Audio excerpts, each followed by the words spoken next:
Alors, les jeunes. Alors, Kevin, tu te lèves, s'il te plaît.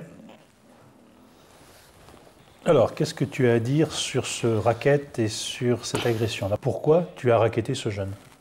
Pourquoi? Voilà, je lui ai demandé qu'il me prête de l'argent, et puis ça a mal tourné. Alors, on a beaucoup utilisé le mot prêter et emprunt, mais en fait, c'est pas un emprunt, tu lui as piqué de l'argent. Tu n'avais aucune intention de lui rendre. Aussi, si, au début, je devais lui rendre.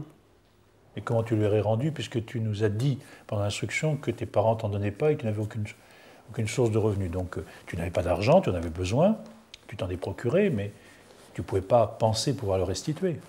Mais si, mais peut-être, j'aurais pu.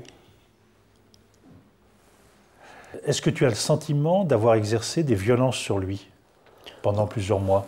Pour moi, non. Ben, comment tu appelles le fait à plusieurs de faire pression sur quelqu'un pour qu'il vous remette un bien, l'espèce de l'argent, qu'il n'aurait aucune envie ni aucune raison naturelle de vous remettre? Est-ce que c'est pas ça, exercer des pressions? Mais si vous le dites. Attends, c'est bon, je veux dire, voilà, quoi, vous savez, j'ai fait une connerie. Maintenant, j'attends. Tu attends quoi? J'attends que vous me mettiez cette sanction. Alors attends, c'est pas si simple que ça. D'abord, il faut vérifier exactement ce que tu as fait, quelle conscience tu as de ce que tu as fait, quelle idée maintenant tu t'en fais. Est-ce qu'effectivement,